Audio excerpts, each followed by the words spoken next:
បាទសួស្តីបងប្អូនដែលនិយមសិក្សាភាសាអង់គ្លេសអរគ្នាបាទសូមស្វាគមន៍មកកាន់ Channel សិក្សាភាសាអង់គ្លេសរបស់ខ្ញុំ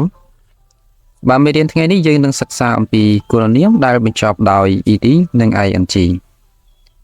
បាទអញ្ចឹងបើយើងនិយាយទៅដល់ពាក្យថាគុណនាមបាទវាគឺជាថ្នាក់ទី1នៅក្នុងភាសាអង់គ្លេសឬក៏ភាសាខ្មែរដែលយើងប្រើប្រាស់វាដើម្បីពណ៌នាឲ្យនាមឬក៏សព្វនាម Adjective are words used to describe noun or pronoun ហើយគុណនាមដែលយើងតាំងតែជួបប្រទះជាញឹកញយដូចជាពាក្យ handsome សង្ហា long វែង big ធំ slow យឺតបាទនឹងមានគុណនាមជាច្រើនទៀតដែលគុណនាមទាំងអស់នោះយើងស្គាល់ថាវាជា regular adjective ដែលវាជាគុណនាមទៀងទាត់បាទនៅក្នុងថ្ងៃនេះយើងនឹងសិក្សាអំពីគុណនាមដែលមានកំណើតមកពីកិរិយាសព្ទបាទយើងដឹងហើយថាការបង្កើតគុណនាមដែលមានកំណើតមកពីកិរិយាសព្ទគឺយើងគ្រាន់តែបន្ថែម ed ឬក៏ ing ទៅលើកិរិយាសព្ទនោះជាការស្រេចបាទឥឡូវនេះយើងចូលទៅកាន់កិរិយាសព្ទមួយចំនួនខាងក្រោមបាទយើងមានកិរិយាសព្ទ to confuse បាទ to confuse យើងបកប្រែជាភាសាខ្មែរថាច្រឡំបាទអញ្ចឹងយើងបានគុណនាមរបស់យើង to confuse និង confusing ដែលមានបន្ថែម ed និង ing នៅខាងចុងដែលគុណនាមទាំងពីររបស់យើងនេះគឺមានន័យថាដែលច្រឡំបាទកិរិយាសព្ទទី2របស់យើងគឺ to amass បាទអញ្ចឹងយើងបានគុណនាមរបស់យើងគឺ amass និង amazing បាទដែលយើងបកប្រែជាភាសាខ្មែរថាដែលចម្លែក to worry worried និង worrying បាទដែលយើងបកប្រែជាភាសាខ្មែរថាដែលបារម្ភ to interest interested interesting ដែលគួរឲ្យចាប់អារម្មណ៍បាទនេះគឺគ្រាន់តែជាឧទាហរណ៍ខ្លះៗតែប៉ុណ្ណោះទាក់ទងទៅនឹងកំណើតរបស់គុណនាមរបស់យើងដែលកើតមកពីកិរិយាសព្ទបាទដែលយើងគ្រាន់តែបន្ថែម ed ឬក៏ ing ទៅកាន់កិរិយាសព្ទទាំងនោះគឺជាការស្រេចបាទអញ្ចឹងតាមរយៈពាក្យទាំងនេះយើងឃើញថាគុណនាមរបស់យើងទាំងពីរមានទាំង ed និង ing ហើយបញ្ហាត្រង់ថាតើយើងគួរប្រើប្រាស់គុណនាមដែលបញ្ចប់ដោយ ed នៅពេលណាហើយយើងគួរប្រើប្រាស់គុណនាមដែលបញ្ចប់ដោយ ing នៅពេលណាដើម្បីដោះស្រាយនូវមន្ទិលរបស់អ្នកទាំងអស់គ្នាឥឡូវនេះយើងចូលទៅកាន់ការប្រើប្រាស់គុណនាមទាំងពីរតែម្ដងដែលយើងចាប់ផ្ដើមដោយគុណនាមដែលបញ្ចប់ដោយ ed បាទអញ្ចឹងនៅក្នុងចំណុចនេះខ្ញុំបានលើកយកនៅគុណនាមចំនួន4ផ្សេងទៀតដែលដូចជាពាក្យ interested ដែលគួរឲ្យចាប់អារម្មណ៍ tired ដែលអស់កម្លាំង relaxed ធូរស្រាលនិង bored ដែលគួរឲ្យធុញទ្រាន់បាទអញ្ចឹងចំពោះគុណនាមដែលបញ្ចប់ដោយ ed របស់យើងទាំងអស់នេះគឺយើងប្រើប្រាស់វាដើម្បីនិយាយអំពី a person feeling ឬក៏អារម្មណ៍របស់មនុស្សបាទរីឯចំពោះគុណនាមដែលបញ្ចប់ដោយ ing នៅក្នុងចុងវិញបាទមានដូចជាពាក្យ interesting tiring relaxing ឬក៏ boring បាទអញ្ចឹងគុណនាមដែលបញ្ចប់ដោយ ing របស់យើងនៅខាងចុងទាំងអស់នេះគឺយើងប្រើប្រាស់ដើម្បីនិយាយអំពី the cause of feeling មូលហេតុនៃអារម្មណ៍ឬក៏បង្ហាញពីលក្ខណៈអ្វីមួយដែលជាដើមចុងធ្វើឲ្យយើងកើតមានអារម្មណ៍ណាមួយចំពោះវាអញ្ចឹងយើងមានឧទាហរណ៍សៀវភៅនេះគឺគួរឲ្យចាប់អារម្មណ៍ណាស់ខ្ញុំចាប់អារម្មណ៍វាអញ្ចឹងភាសាអង់គ្លេសយើងបាន This book is very interesting I am interested in it បាទអញ្ចឹងយើងសង្កេតឃើញប្រយោគឃ្លាទី1របស់យើងគឺ interesting ដែលពាក្យនេះគឺយើងប្រើប្រាស់ដើម្បីនិយាយអំពី quality of book or the state of book បាទអញ្ចឹង quality of book មានន័យថាជាគុណភាពនៃសៀវភៅបាទគុណភាពនៃសៀវភៅនេះគឺចង់បង្ហាញថាតើសៀវភៅហ្នឹងគឺមានលក្ខណៈល្អឬក៏មិនល្អគួរឲ្យចាប់អារម្មណ៍ឬក៏មិនគួរឲ្យចាប់អារម្មណ៍ឬក៏យើងអាចនិយាយអំពី the state of book មកដូចគ្នាបាទគឺនិយាយអំពីប្រភេទនៃសៀវភៅ This book is very interesting គឺបង្ហាញអំពីមូលហេតុនៃអារម្មណ៍ I am interested in it បាទអញ្ចឹងពាក្យ interested នៅពេលនេះគឺបង្ហាញអំពី our feeling about the book និយាយអំពីអារម្មណ៍របស់យើងចំពោះសៀវភៅបើហេតុថាមកពីសៀវភៅវាគួរឲ្យចាប់អារម្មណ៍គឺខ្ញុំចាប់អារម្មណ៍វាតែប្រសិនបើសៀវភៅនេះមិនគួរឲ្យចាប់អារម្មណ៍នោះទេខ្ញុំក៏មិនចាប់អារម្មណ៍វាដូចគ្នាបាទទាំងនេះហើយគឺជាមូលហេតុនៃអារម្មណ៍បាទឥឡូវនេះយើងចូលទៅកាន់ឧទាហរណ៍របស់យើងបន្តទៀត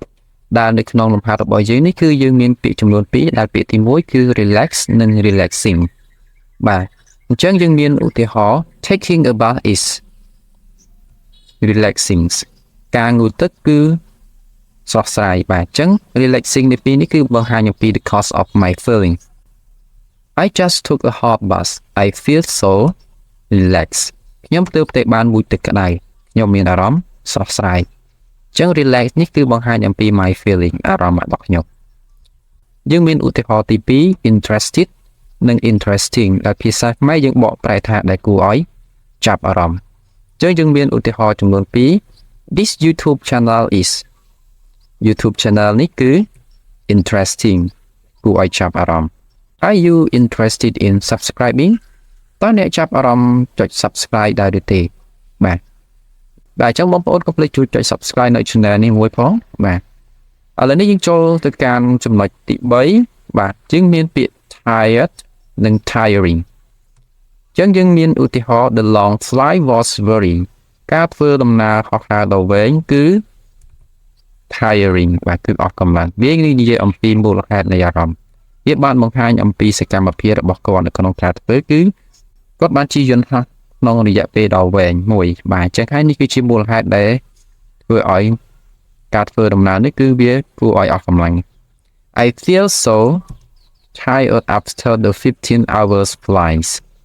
ខ្ញុំបានមានអារម្មណ៍អស់កម្លាំងណាស់បន្ទាប់ពីការហោះហើរអស់រយៈពេល15ម៉ោងអញ្ចឹងពាក្យ tiring គឺបង្ហាញអំពីមូលហេតុនៃអារម្មណ៍ហើយ tired គឺបង្ហាញអំពីអារម្មណ៍របស់យើងចំពោះការហោះហើរបាទអញ្ចឹងយើងចូលទៅកាន់ឧទាហរណ៍របស់យើងបន្តទៀតដែលនៅក្នុងឧទាហរណ៍នេះគឺយើងមាន terrify និង terrifying បាទតែគួរឲ្យខ្លាចអញ្ចឹងយើងមានឧទាហរណ៍ចំនួន2 Riding that roller coaster was a terrifying experience ការជិះរទេះភ្លើងរុញនេះគឺជាបទពិសោធន៍ដ៏គួរឲ្យខ្លាចមួយ The ride looked so dangerous ការជិះមើលទៅដូចជាគ្រោះថ្នាក់ណាស់ I was terrified ខ្ញុំមានអារម្មណ៍ភ័យខ្លាចបាទអញ្ចឹង terrifying គឺបង្ហាញអំពីមូលហេតុនៃអារម្មណ៍ហើយ terrify គឺបង្ហាញពីអារម្មណ៍របស់យើងចំពោះការជិះរទេះភ្លើងរុញនេះបាទយើងមានឧទាហរណ៍បន្តទៀតគឺពី boring ឬក៏ boring បាទអញ្ចឹងយើងមានឧទាហរណ៍របស់យើងគឺ Her math class is ថ្នាក់រៀនគណិតវិទ្យារបស់នាងគឺ boring គឺគួរឲ្យធុញទ្រាន់ The class is not interesting ថ្នាក់រៀននេះមើលទៅដូចជាមិនគួរឲ្យចាប់អារម្មណ៍តតែសោះ She is bored នាងគឺធុញទ្រាន់អញ្ចឹង boring នេះគឺបង្ហាញអំពីមូលហេតុនៃអារម្មណ៍របស់នាងហើយ bored គឺជាអារម្មណ៍របស់នាងចំពោះថ្នាក់រៀនគណិតវិទ្យាបាទឆ្លងកាត់តាមរយៈការសិក្សានៅលំហាត់មួយចំនួនខាងលើនេះមកយើងអាចសរុបបានថាចំពោះគុណនាមដែលបញ្ចប់ដោយ ed យើងប្រើប្រាស់ដើម្បីបង្ហាញពីអារម្មណ៍របស់នោះដែលយើងអាចនិយាយបានថា I am confused I am amazed ឬក៏ I am disgusted បាទ I am confused មានន័យថាខ្ញុំច្របូកច្របល់ I am amazed ខ្ញុំភ្ញាក់ផ្អើលនិង I am disgusted ខ្ញុំពើមរអែមគឺរីឯគុណនាមដែលបញ្ចប់ដោយ ing គឺយើងប្រើប្រាស់ដើម្បីបង្ហាញពីមូលហេតុដែលជាទូទៅយើងផ្ដោតទៅលើវត្ថុដែលយើងអាចនិយាយបានថា it is confusing it is amazing ឬក៏ it is disgusting ប៉ុន្តែបញ្ហានោះគឺថាមនុស្សក៏អាចជាមូលហេតុនៃអារម្មណ៍ផងដែរបាទដូច្នេះយើងមើលទៅកាន់ឧទាហរណ៍មួយចំនួនខាងក្រោមបាទនៅក្នុងឧទាហរណ៍របស់យើងនេះគឺយើងមានពាក្យចំនួន2ដែលត្រូវធ្វើការជ្រើសរើសបាទទី1គឺ bored ឬក៏ boring ដែលភាសាខ្មែរយើងបកប្រែថាគួរឲ្យធុញទ្រាន់ឥឡូវនេះយើងចូលទៅកាន់ប្រយោគរបស់យើង His friends are busy he has nothing to do មិត្តភក្តិរបស់គាត់គឺរវល់គាត់មិនមានអ្វីធ្វើដូច្នេះយើងបាន he is bored គាត់គឺធុញទ្រាន់បាទនេះគឺជាអារម្មណ៍របស់គាត់ដោយសារតែមិត្តភក្តិរបស់គាត់រវល់អស់ហើយអញ្ចឹងគាត់នៅតែឯងទេអញ្ចឹង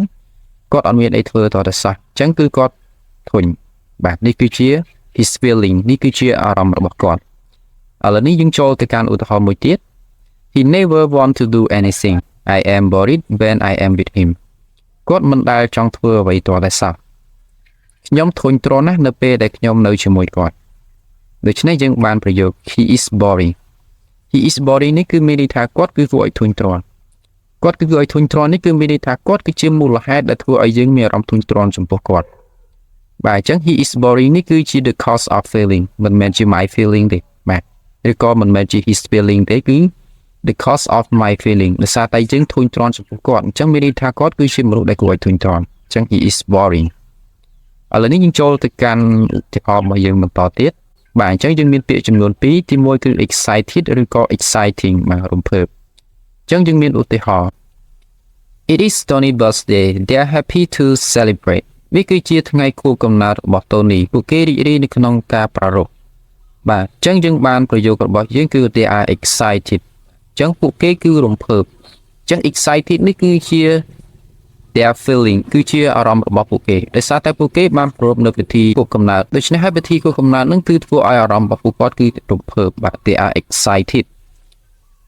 យើងមានឧទាហរណ៍មួយទៀតគឺ they are interesting people they like to have fun ពួកគេគឺជាមនុស្សដែលគួរឲ្យចាប់អារម្មណ៍ពួកគេចូលចិត្តសប្បាយបាទអញ្ចឹងយើងបានប្រយោគរបស់យើងគឺ they are exciting នៅពេលនេះគឺបង្ហាញអំពី the cause of feeling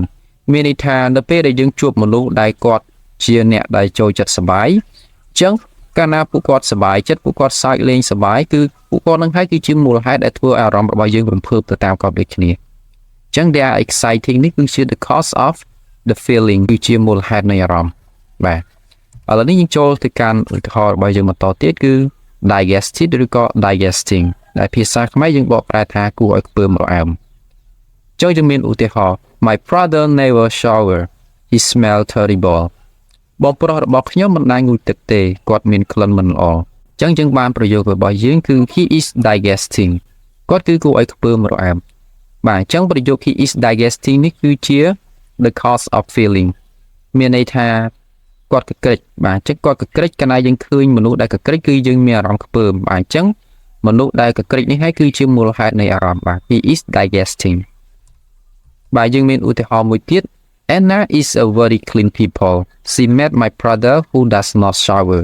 she was shocked by his smell បាទប្រយោគនេះគឺមានន័យថា Anna គឺជាមនុស្សដែលស្អាតម្នាក់នាងបានជួបនឹងបងប្រុសរបស់ខ្ញុំដែលជាមនុស្សមិនងូតទឹកនាងមានអារម្មណ៍តក់ស្លុតជាមួយនឹងក្លិនរបស់គាត់បាទដូច្នេះ she was digested បាទនៅពេលដែលនាងជួបបងប្រុសរបស់ខ្ញុំដែលជាមនុស្សមិនដែលងូតទឹកហ្នឹងគឺនាងមានអារម្មណ៍ខ្ពើមបាទអញ្ចឹង she was digested នេះគឺជា her feeling គឺជាអារម្មណ៍របស់នាងដែលមានចំពោះ my brother អញ្ចឹង my brother គឺជាមូលហេតុនៃអារម្មណ៍បាទមេរៀនរបស់យើងតាក់ទងទៅនឹងគុណនាមដែលបញ្ចប់ដោយ ed និង ing ត្រូវបានបញ្ចប់បាទសូមបងប្អូនកុំភ្លេចជួយ subscribe នៅ channel របស់ខ្ញុំបាទដើម្បីទទួលបាននូវវីដេអូថ្មីៗព្រមទាំងឲ្យខ្ញុំមានកម្លាំងចិត្តនៅក្នុងការធ្វើវីដេអូថ្មីៗបន្តទៀតបាទសូមអរគុណជួបគ្នានៅវីដេអូក្រោយ